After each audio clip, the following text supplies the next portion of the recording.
All right, we are live. Craig Campbell, what is happening? Not a lot, mate. Not a lot. I've sobered up since we last met in Prague, which was a fun event. Yeah, But yeah, I've finally sobered up. That was a rough event on the old liver and on the body. It was well, for me it was anyway. Not sure about you, but I've been going to that show in Prague, the European Summit, for probably almost a decade, and so I know what I'm getting myself into and what to attend, what to stay away from. But unfortunately, when you're a virgin at that show, like you were, you don't know where to put things on hold or pause. And next thing you know, it's like 5 o'clock in the morning, and we're hanging out over a couple mojitos. It's like, where did the night go? And by the way, I got a flight in 2 hours. yeah, it was fun though. Fun, but yeah, at least if I go again, I will be much more aware of what I'm walking into. I thought it was just a general affiliate marketing conference. Dude, I didn't even know the type of people that would be there. Yeah, I just I had no clue. I So know a it's lot all of, and for context, obviously there are a lot of black hat type of affiliates that are into crypto, adult dating, all those type of verticals. So it's definitely a different type of trade show, very niche towards that type of market. But nonetheless, obviously you've spoken at a ton of conferences, your affiliate world, amongst a ton of others. Talk about some of the best events that you've attended and spoken at. So I've been out to Chiang Mai SEO, which for me as an SEO is the holy grail conference of them all. That's where all the top dogs go. Everyone seems to go out there for a week or two. Just it makes an amazing experience. So I've been fortunate enough that I've spoke there before, and I'm speaking again this year at that. But affiliate world is another one, that is slightly different from the SEO crowd. It's much more paid advertisers and media buyers and all that kind of stuff. So it's a different crowd, but the production that they put on the site, the 6,000 people there. It's insane. It's massive, and it's like a proper like you're it's like being in a TV show or something when you're behind stage and there's all these guys making you up and so I've been to some big ones, I've been to some middle of the road ones, and I've been to some very niche specific ones. And to be honest, I thoroughly enjoy them all. I think you always meet different characters, different niches, and even coming out to Prague, that was a new one for me. And some of the reasons that I select the events I go to now, Jason, is because I've not been to Prague. So I hadn't been to Prague at all.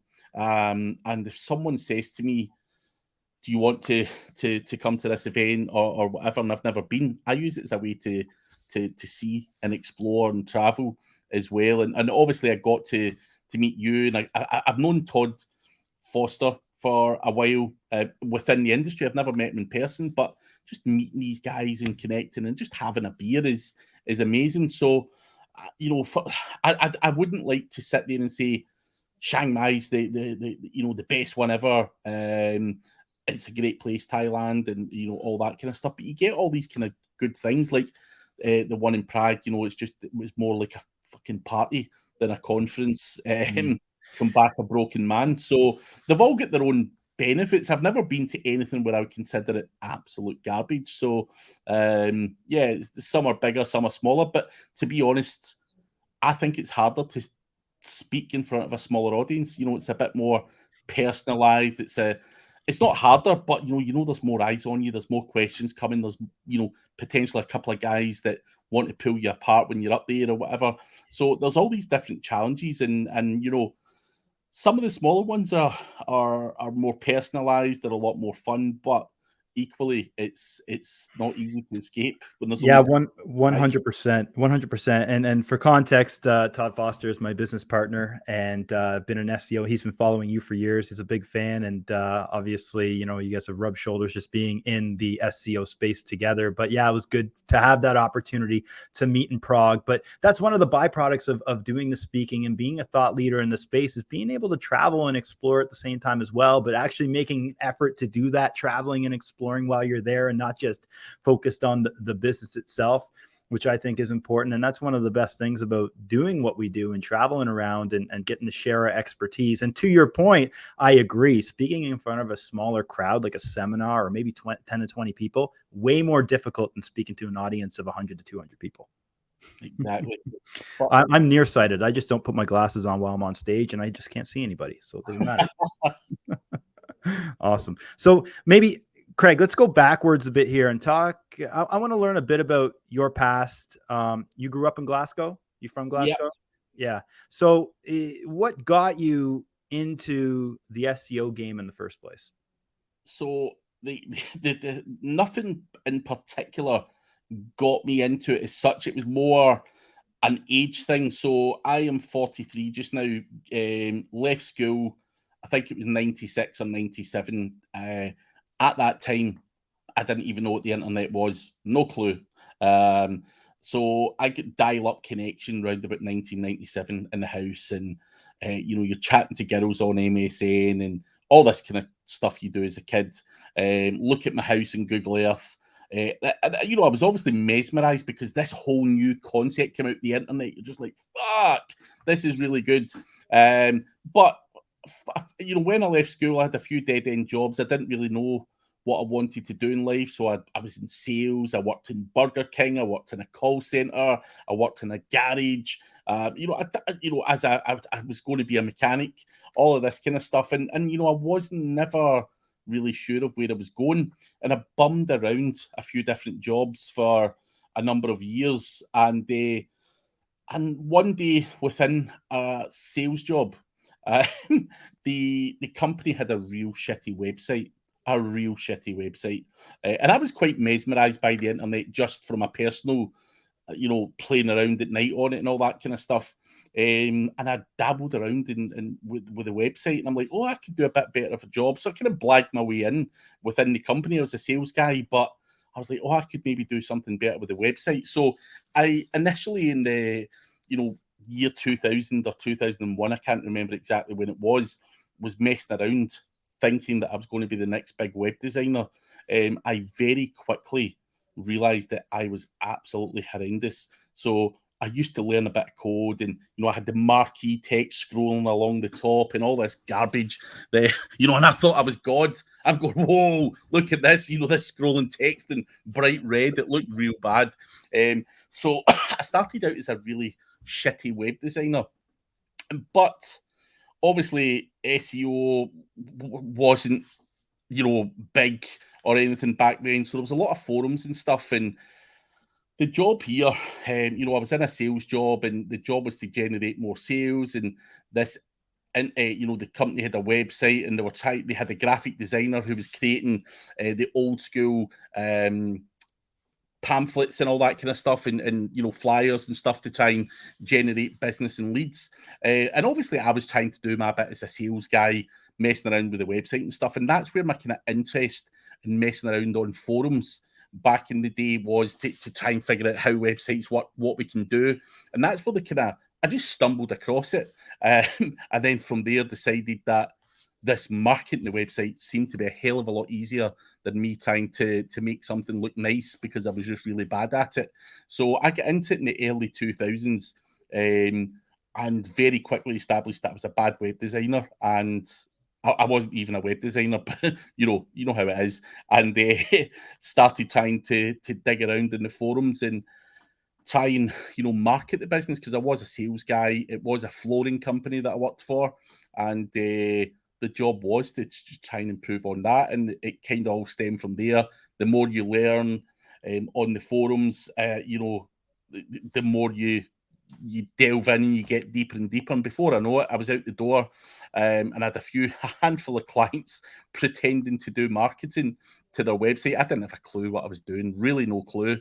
I had this first 5 years of my life where I was just going around in circles, and it was a lot harder to pick things up back then. So I was never any good, but I made enough to make a living. And then I kind of started to figure things out a little, and I hired a salesperson. I hired a content writer, and then before I knew it, I had a digital marketing agency. I had a whole bunch of people. Skip 10 years, I ran that digital marketing agency, doing the local clients for next to nothing. I was undercharging.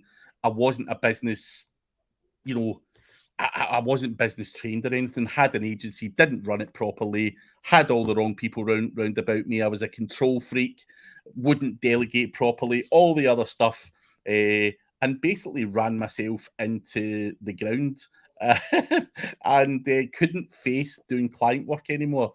So, doing that whole client thing just I had a 10-year lifespan on me, and I had to get out. And my get out was a chap called Matthew Woodward, who I'm sure many of you will be aware of if you like digital marketing. He was doing the whole traveling the world, blogging, affiliate marketing, all of that kind of stuff. And, he was like my hero. I'm like, this guy is the fucking, the man. He's got this stuff sorted, and they started to look more into affiliate marketing, and they tried to pivot over to doing that. And it took a bit of time to try and figure that out as well. But so yeah, that's the kind of brief how I get into it and where it went.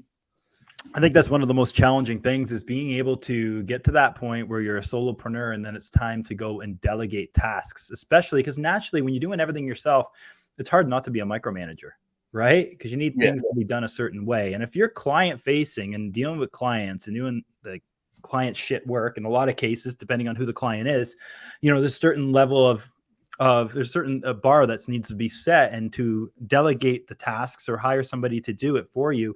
I found that to be quite challenging initially. Was that a challenging part for you?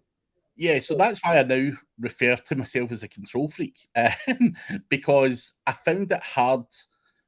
I really did enjoy the people I was working with. Did I give them the right training? Did I give them the right amount of freedom? The answer is no. I didn't. I was a control freak. So I was the sales guy. I was the SEO guy. When my content writer wrote content, it came to me to check it before it went on the fucking website. Now, you struggle to scale at that point. And before you know it, you're doing the job of 5 or 6 people. It should never have been that stressful. But when it's your first business and it's yours and you're passionate about it, it really is hard as a human being to say, I'm going to give this to you, Jason. I'm just going to trust you. It is what it is, because this was my business. It was like my child. You're just like, no one is touching my child. No one's going to feed them the way I feed them, whatever. So you're kind of passionate about it. And I think that comes with naivety, the way you're brought up, lack of training. I had never been in that position before. So in hindsight, I ran the agency into the ground and it stagnated. And the biggest bottleneck in that business was me. That's and that's where we all talk about processes, systems, and all that. I'm working with what do you call them again? The yellow little square things that were all around my desk, notepads. What they called Sticky again? pads, sticky notes, sticky notes. I had all them. That was my system at the time. That was my fucking all around my fucking thing, and someone would ask me to do something. The phone would go and I'd forget what they asked me, and then something else, someone's website blows up and I forget to do this other thing. And before you know it, you're all over the place. It was fun, but it was horrendous in the end. And I just couldn't, I really struggled to shake that off. Yeah. You know what? It's funny because I think every sort of digital entrepreneur has some sort of an epiphany or point where they're just like, this is enough. I've had enough. For me, it was when my second child was born. I had to rush home from the hospital on the day she was born to go crush out content for clients, because I promised daily social media content for my clients. So couldn't miss a day. I had to get it done before midnight. So I had to leave the hospital to go and get that done. And after that day, I was like, shit, time to hire somebody. Time to freaking hire, right? Because there's certain things that are more important in life than work, right? And that's family. So that was definitely important for me. I saw something on your Instagram that you recently quoted, and I love this quote. It was, your mindset determines your success. Cultivate a positive attitude, surround yourself with uplifting people, and you'll unlock endless possibilities. Great quote. Elaborate a bit on that, on how that pertains specifically to you. So, again, there's a couple of different reasons why that quote is important to me. Now, first story goes. I've been surrounded by a bunch of successful business owners, successful people over probably the last 7 or 8 years. And the job is, do they teach me SEO? No, not necessarily. But being surrounded by people talking about business, talking about money, inspiring each other and lifting everyone up is really, really important to me. There's a lot of negativity that goes on in the world, not just our game, but in all walks of life. And I don't like that. I think a lot of people out there don't want to see another man do well. They don't want to share knowledge. They don't want to uplift everyone that's surrounding them. And I'm in a few masterminds, and I've got a few friends that I know I can pick the phone up to anytime. Guys who are successful, and they inspire me. If I see some of my friends that maybe buy a Ferrari, I don't get jealous of them and go, that guy's a douchebag. I'm like, I want a Ferrari as well. I want to be driving next to him in the Ferrari. Let's have a race in the Ferrari. And I think we can all have success. And I always take time out to help younger people in the industry as well, to create opportunities and try and offer that as well. Because in my time in this industry, I have come across some absolute scumbags who will talk about you. They'll knife you in the back. They try and hold you down, hold you back, misinform you. You don't have time for people like that in your life. So I think, you are who you surround yourself with. And for me, I also, just the second part of that story is I've got a very good friend of mine who is local to me. And he came to see me and another SEO friend 3 or 4 years ago. And we were sitting, and we didn't really know him at that time. And we're like, so what do you do? Tell us a bit about what you do.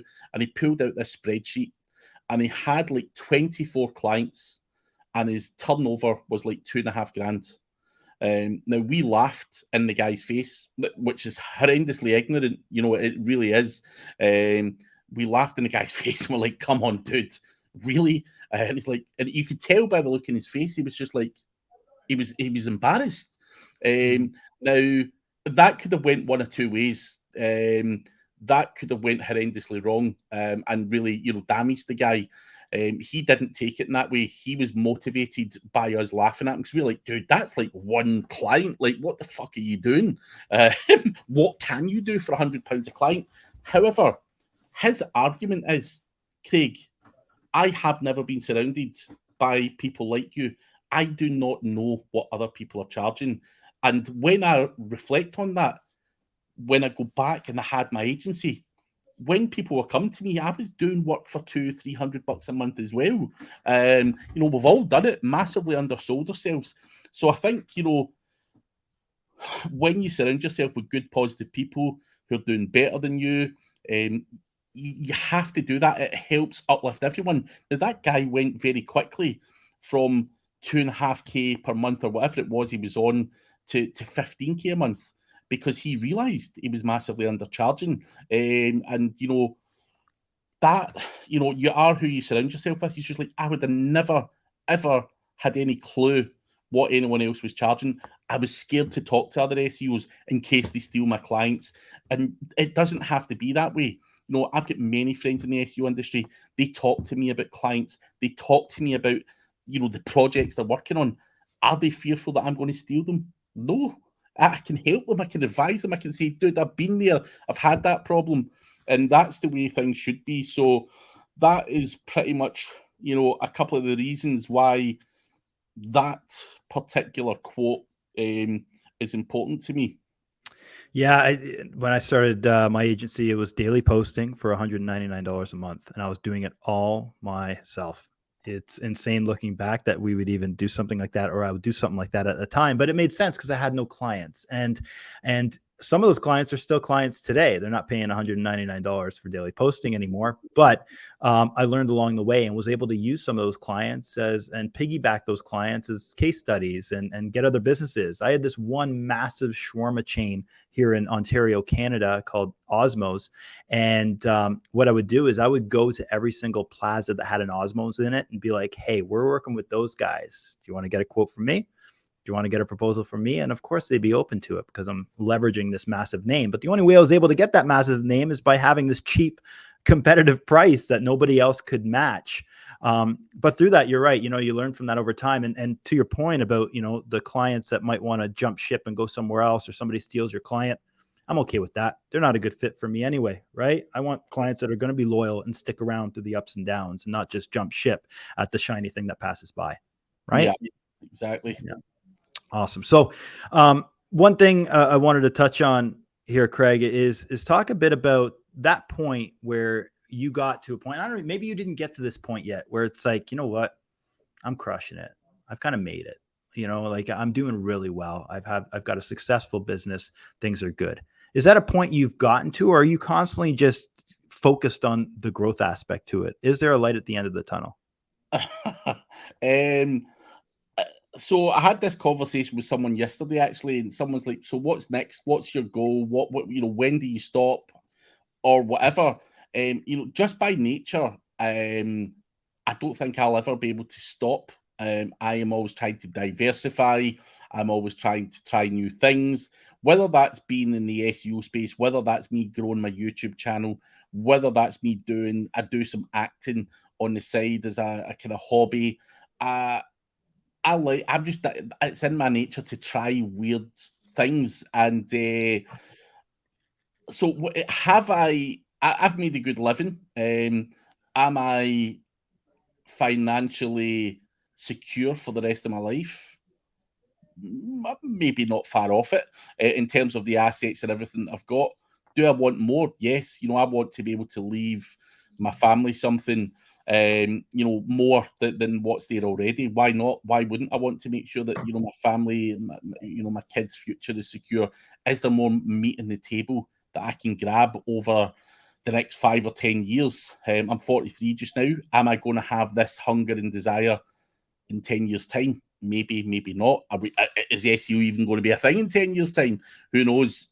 So, I sometimes pinch myself, Jason, going, I can't believe what I've got and how I've made money in this industry. Like, it's beggars belief. And I'm sure you'll be able to relate to that. You're just a guy doing your social media posts, and before you know it, you're 10, 15, 20 years later, you're pinching yourself going, how the fuck am I talking in this stage? I didn't fucking have a clue what I was doing. I was just making this shit up. And I think there's always that, do you really think you've achieved everything? Are you the big dog in your industry? I think my mentality is there's still a lot more to learn. I can still learn from a lot more people. Have I had the perfect journey to success? No, I've lost a lot of money as well. I've had many failed business ventures, had many failed business partners.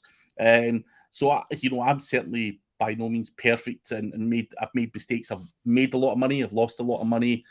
And, for me now, it's all about the family and securing as much meat on that table that's out there over the next 10 years to make sure that I can give, my son the best start in life is my only goal. Whether that's another 5 million I make or whether it's 55 million, I don't need to be a billionaire. I think the important thing for me is also that work-life balance. Nothing's more important than your family. I want to see my kid grow up. I want to slow down with the speaking events. I don't want to be traveling as I have been for the last few years, jumping around all over the place. I've done the brand building exercise. So it's just getting that balance right for me now, Jason. That's more important to me. Do I need to make another 10 million, 20 million, 50 million? No, but for my son's sake, I'm going to fucking grab it. If it's between me and you and there's 50 million in that team, I'd half it with you. However, if it's an enemy, I'm taking that from them. If there's 50 million in that table, I want some of it purely for my son, not for me. I don't really need it, to be honest. But you get the point. It's all about, if there's money there, why should you have it and I don't? 100%. That's a good way to look at it. It's a motivating way to look at it. It's almost like there's a rugby ball on the pitch, and who's going to win that contest, right? And that's the money in the middle, right? But interesting. Now it's managing that work-life balance, work balance, and acting now. Okay, right? Adding acting to the mix. That adds another element to it. Sounds like a bit of a passion project. But aside from that, let's talk about the buying and selling of digital assets, which is obviously a huge moneymaker for you. Dive into a bit of that. Can you touch on some of the specific assets which you've bought and sold over the past couple of years? So I have had a number of different assets, mainly Amazon affiliate websites that I used to mess around with. I have had, I'll just give you an example of one in the golf niche. Bought it. It had 30 blog posts on it. It was earning about $300 a month from Amazon affiliate.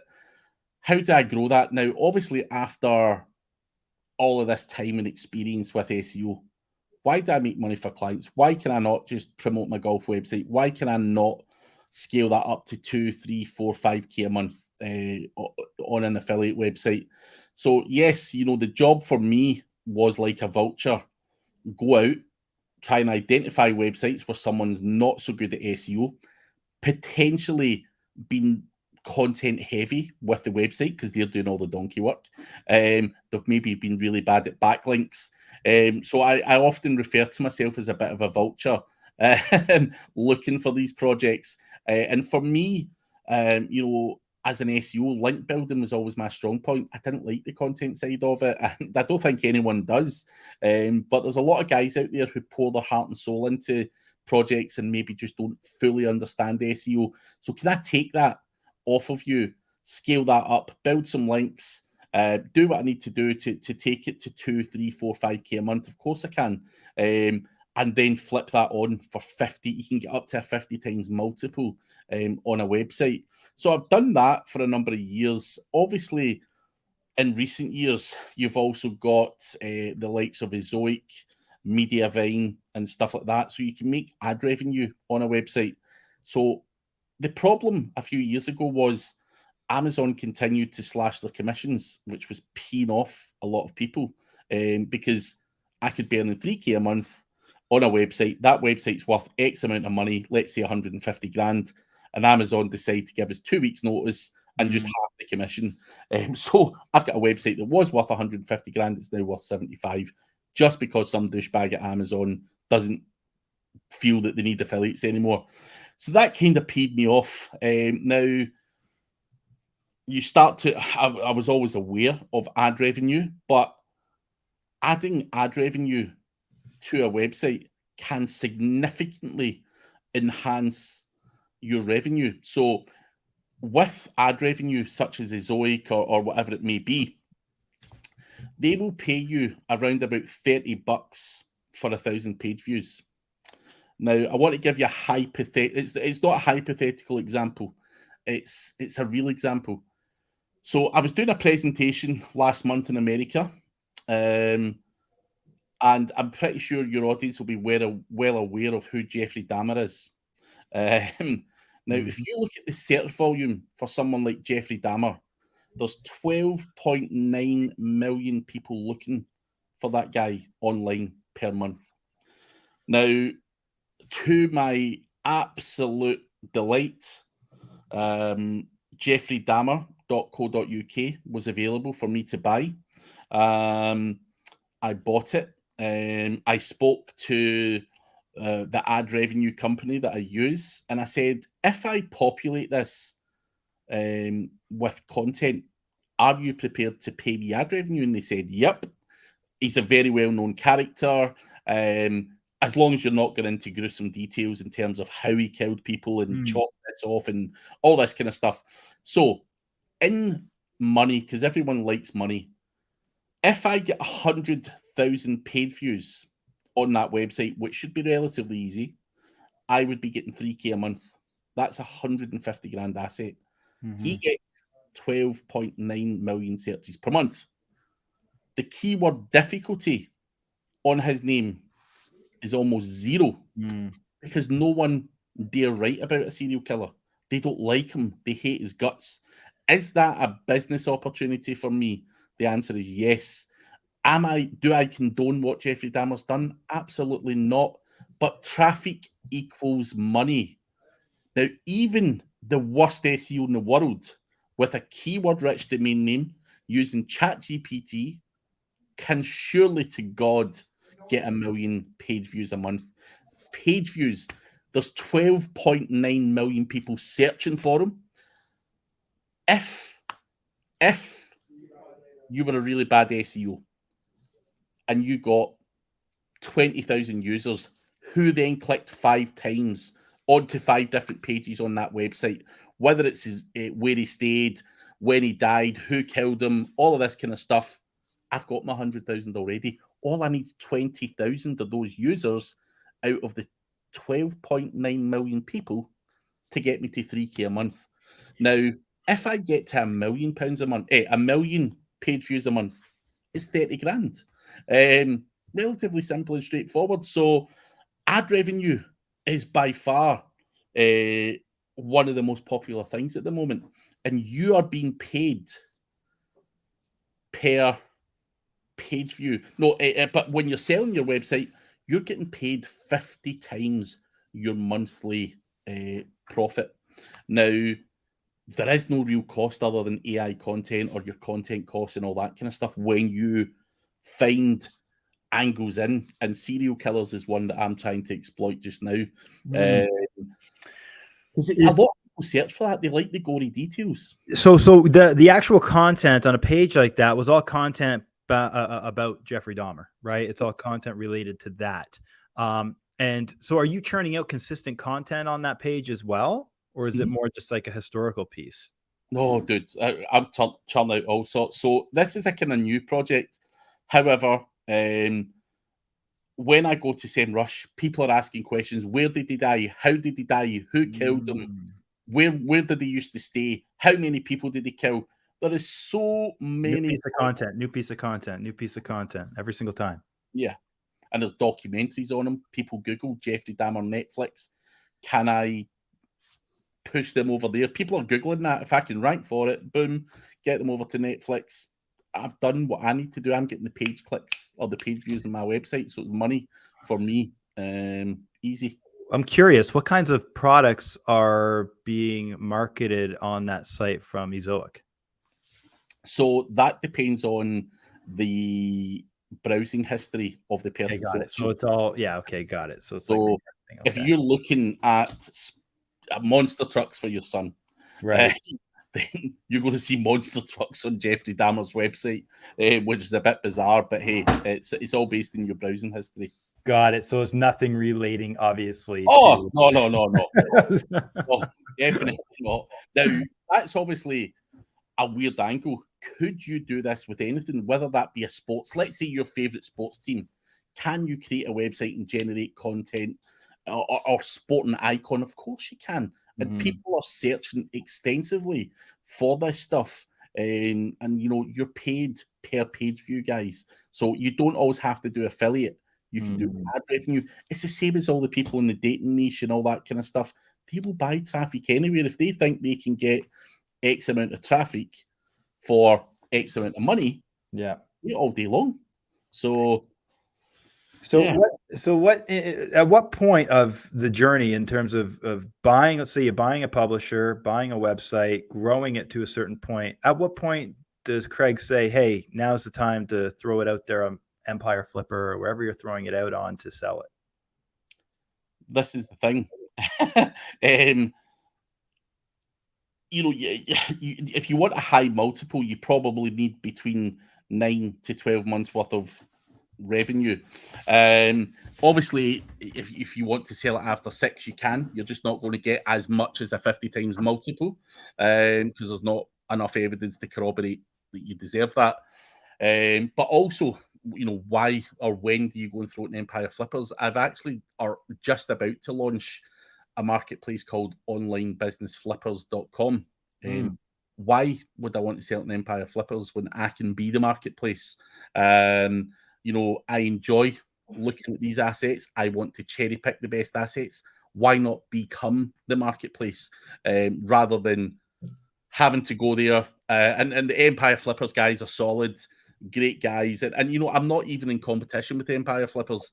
A lot of the followers that I've got are always looking for websites at the lower end of the scale. They've got 5, 10, 15 grand to invest. Empire Flippers, you need a minimum of 50k for a website. They're not interested in that lower end of the market. The only alternative you've got is Flipper.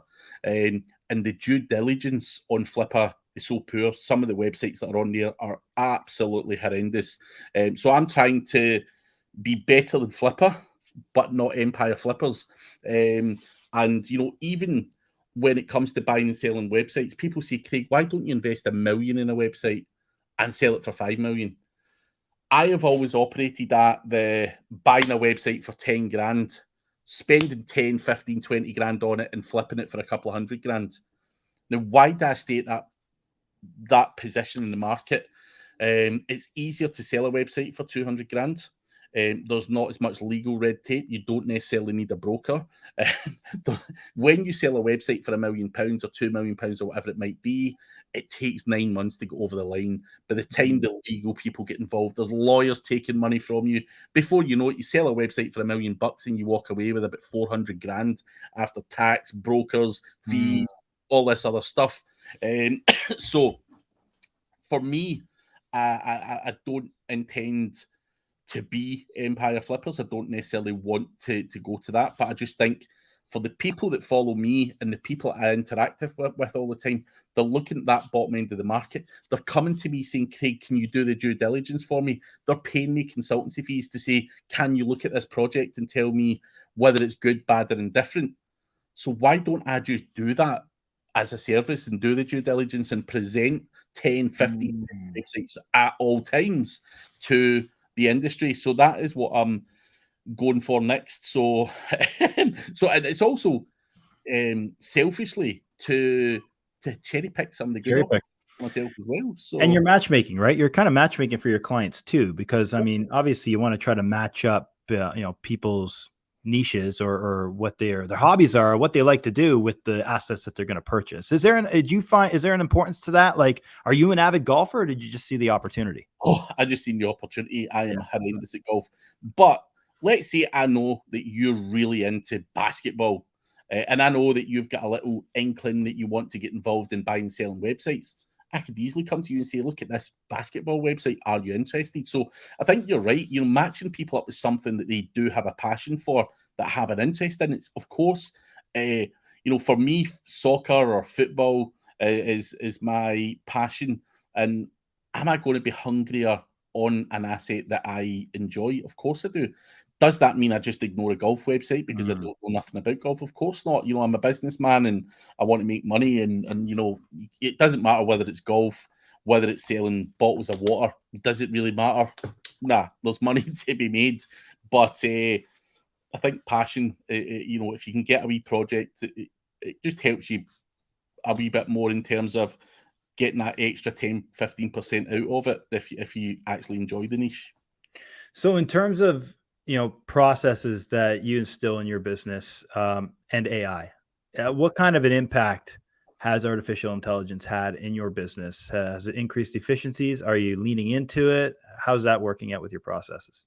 So I'm still very much on the fence with AI content, not from an overall business perspective, because of course I can get ChatGPT to write me 10 motivational tweets if I want. I can get it to do this, that, the next thing.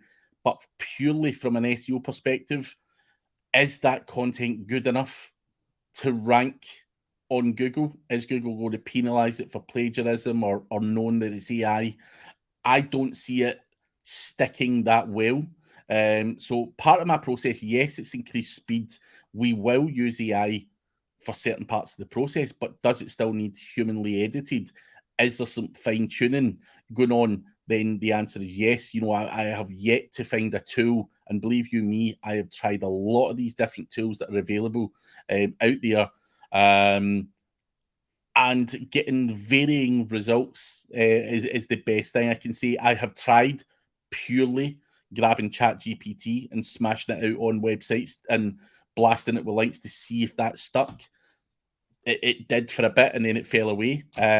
So I think it's just trying to get that balance right between increasing the speed whilst using that technology against, you know, the human editing, potentially paraphrasing that content, and you know, utilizing a few other tools, adding in entities and stuff. You know, I think the process there is not perfect yet in terms of being able to get good, efficient speed out of, you know, AI. And I think long term, I think someone will make a tool that's really, really good. You know, I think we're probably months potentially away from that, and that doesn't mean that I'm knocking some of the tools out there. ZimWriter, there's so many different ones that are churning out some amazing stuff. I still feel, for me, I'm on the fence in terms of how efficient they are, though. Would I be able to hand on heart say to you, there's a tool here, Jason, and it can churn out, you can churn out loads of content on it, and in a year's time, your content's all still going to be ranking? I'm not that confident on it. I think there will be an update from Google where it will slam a lot of garbage. And they haven't said they'll slam AI content as such, but you know what it's like with SEO people. They will just churn out a horrendous amount of garbage. And that's the nature of our game. And, you know, it's taking longer to get things indexed at the moment. That's down to AI because the internet has been rammed full of stuff just now. So I'm very much in the fence. I do hope that that someone comes up with a golden tool that does it all without a lot of the kind of human editing and stuff like that. So I don't think we'll be far away from it. And for me, Jason, to summarize this part, is I've got so many domain names, and I'm pretty sure someone like yourself has bought domain names over the years that have never had a single piece of content on them. So I have got some amazing domain names that I have never got off the ground due to lack of time. And if that is the case, and we can get some of this, I look forward to doing a lot more ad revenue on a lot more websites a lot faster. So that's what I hope happens, but we're not quite there yet. I agree. I think that we're definitely in a position now where, you know, I think it's a little premature to solely rely on AI because, like you said, there could be a switch that gets pulled tomorrow and all your AI content becomes garbage. But it's using AI in a way where it's helping you become having a superpower, essentially, right? Using it to your advantage, because I think that's the best way people can use it today, is using it to increase their efficiencies in certain ways, like still editing those blogs that you're churning out off ChatGPT or AI, but having that human element that's in there, that's writing the tonation of it. It's in your words, the way you're supposed to be writing it. And because I think it's very risky for anybody out there, any marketer, to just solely rely on AI at this point. Because to your point, I think it is a little premature, and it seems like a new app or a new website is being released every single month. Right? I can't even cope with it now. I've got a mastermind, and there's a particular section in the mastermind where we talk about tools, and we've got a WhatsApp chat for it. And dude, the people do not shut up. It's like 20 a day at least getting thrown around. Oh, have you seen this? Have you seen that? And like, guys, I've had enough. I have to mute that chat. I don't want to see any more AI. Let's wait a few months, see what the hell's bloody working and what's not, and then try and go from there, because I've wasted so much time and resources on looking into it. That's healthy. A quarterly check-in on the AI update, right? It should be like a quarterly blast that you send to your email list. Here's the quarterly update on what's happening with AI and at what point you should fully invest in a certain website or tool, right? Yeah, exactly. Brilliant. Awesome. Well, Craig, this has been awesome. Do you have anything else that you would like our audience to know about you? Maybe where to find you on social? You can get me pretty much on any social media channel. Just look for Craig Campbell SEO. If I can help you in any way, feel free to reach out. I do have 1,000+ tutorials over my YouTube channel, which are completely free for you to watch. I do 2 live Q&A sessions per week on there. You can ask whatever the hell you like. I've got guests on there. So I try and give a bit back to the community by putting out a fair amount of content, doing live Q&A sessions, and trying to help other people. So you can have a look at those. But yeah, there's not much else. I've not got anything cool to sell you. I don't have a great tool. Always been that you asked me about, what would be the end goal. I'd love to have a SaaS tool, Jason. If I could leave this industry with an amazing tool. I've just never been clever enough. I'm not a tool guy. I'm not a developer. But one day, if I had the right idea, that would be I would be able to just drop the mic and walk away saying I've done my bit and had a SaaS tool that brings in some nice monthly recurring revenue, and sit with my feet up and smoke a cigar. That would be the dream. Yeah, that's awesome. It's just a matter of deploying the time towards it, right? When trying to balance everything else. Budget, not even the time. The cost of things would be insane. It depends on what the tool is. 100%, definitely.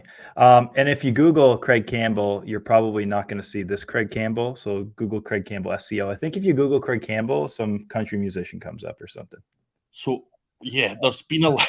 So on the acting thing, right? So I just want to touch on this briefly. For me, there's a country singer, and there's also an American comedian. So me trying to get the knowledge panel is really fucking difficult. After that whole acting thing came around, I blagged my way into getting an IMDb link, because I'm trying to beat these two guys, because the knowledge panel is popping for them, and I'm like, how the hell do you beat a famous musician? Why is this guy got the same name as me? So I'm like, I need to do something, and I'm looking at this tool which is giving you all the top entities that this guy's on. So you've got LinkedIn, Crunchbase, social media, and this one kept coming up, IMDb. And I'm like, fuck, what the hell's IMDb? Internet Movie Database, for anyone who doesn't know. And so I went in and I found, so I'll give this story very briefly. So I found that there was a guy with the same name as me that was in some porn flick back in 2009. And he hadn't claimed his profile. So I just clicked on claim this profile, and it asked me to upload my passport and all this kind of stuff. And boom, the profile's yours. And I'm like, fuck. So anyway, I put my photo on it, and I've said, Craig was an actor. He's an SEO guy, blah, blah, blah, blah, blah. Ex-porn star, now turned SEO specialist. If you ever Google me and you come across something where it says I was a naked man in a porn flick, that actually didn't happen. However, on there, so the story goes, my knowledge panel triggered, but I got a phone call from this. I got a Facebook message from this woman going, "Hey, Craig, are you an actor?" And I'm like, "Maybe. Why?" And she said, "Oh, my partner's got the same name as you, and he was in this particular film, and he's very proud of the fact that he was in that film, but somehow your face is all over his IMDb profile." And I'm like, oh, shit. So anyway, I blocked that motherfucker. I'm like, "Oof, get away from me. You're going to fuck up my knowledge panel." But I started adding on some other fake movies that I had been in. So I'm just blagging it at this time, just making shit up. Now, if you look at my IMDb, it looks like I'm quite an experienced actor. I've been in 4 or 5 different things. And then in comes this Glaswegian guy who has watched my YouTube channel, who sees that I am an experienced actor, and asked me to be in a crime series. And so I'm like, fuck. In my head, I'm going, if I'm in this crime series and there's photographs of me in this crime series, it's kind of going to corroborate my IMDb profile. So I'm like, dude, come to my office and we'll talk about this. So the guy came to my office and he's like, yeah, I want you to be in it, and you're going to do this, that, and the next thing. And I went along to film it and done really well. I'm just being myself, just talking shit and all that stuff. And the guy's like, dude, you were really good. Like, do you want to be in the rest of this series? And I'm like, fuck it, why not? And so done it, got my photographs. The IMDb, I can now officially call myself a real actor. My knowledge panel's there and all that stuff. But I have had a number of other opportunities since then to be in other stuff. So the acting career was purely to get an IMDb link for the knowledge panel to try and beat that fucking guy, the musician. And before acting now. That right there is the light at the end of your tunnel. To have Craig Campbell ranked #1 for Craig Campbell. Dude, it might never happen. I'm going to try. I will die trying. I don't doubt you'll do it. I don't doubt it. You're motivated. Yeah, we'll try. We'll try. Awesome. Craig, this has been awesome chatting with you. We'll talk to you again soon. No worries. Appreciate you having me.